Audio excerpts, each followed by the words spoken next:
Hey guys, welcome back to another video. So today we'll look into how to create functions in Python, and also I'll talk about how to write for loop and while loop in Python. So before progressing in this video, I'll talk about why functions are important in any programming language, not just Python, whether it is a C or C++, Java. Why functions are very important. Functions allow us to write programs efficiently, and also we can reuse and reutilize the data. So whatever the code we have written, we can reuse it n number of times. So it enables us modular programming. Alright, so that is the need of writing functions in any programming language. So we'll look into the syntax first. First of all, how can we write a function in Python basically? We use this def keyword to define a function.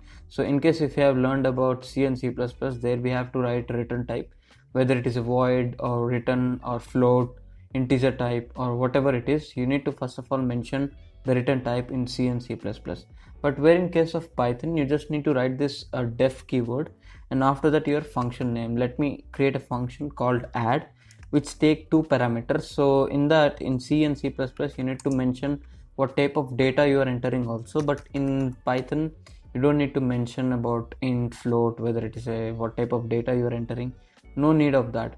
You can simply pass on arguments or parameters like this, so a and b, and I just want to return a plus b. So this is simple function. This is how we can create a function in Python. So first of all, we need to define this function in this way. This is a simple function addition, so it is taking two parameters a and b, and it is simply returning a plus b. So now that we have created a function, we just need to call this function. So add of 3 comma 5. So we got the output 8. So this is how we can create a small function in Python. Again, I'm not going to explain it in much detail.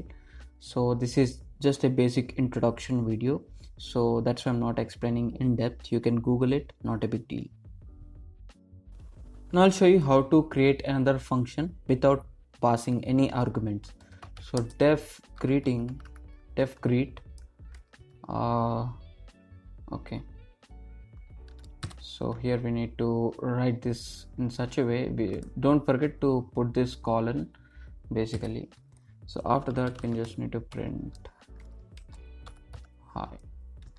So simple function which when we call this function, it will just simply print hi. So greet hi, and we got the output hi. So that's all about how can we create a functions and with arguments and without arguments, by passing arguments and without passing arguments.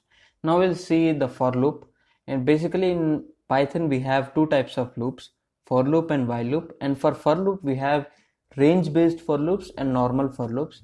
As far as this series is concerned, for range based loops are very important, so I'll talk about it now. So how can we write a range based for loop is for I in range 3 or else anything, let's just say 5 times. Now I'll just print I plus 1. If I hit enter, you can see this printing. It is printing 5 times basically. It is printing 1, and it is printing 2, 3 and 4 and 5. So this number over here, you can write anything in place of I. You can put your name or anything, but it should be readable. So for simplicity, I am taking I as a parameter over here, and in this range, basically in this range function, so if you put 10 over here, this loop will run for 10 more times. Understanding this print statement will execute for 10 more times. So basically I have given here 5. That's why it is this print statement is executing for 5 times. So this is how we can create a for loop, a range based for loop. So why it is important in basically in Total Graphics is we write some code which has some repetitions. In order to minimize the lines of code, we use this range based for loop. Again, I'll talk about it in next videos, so don't worry about it. So in the next video, we'll build a basic graphic about circle and square like that. So that's all for this video. I hope you like this video, and in case if you have any doubt in this video, let me know in the comment section. Thanks for watching. I'll catch you in the next video.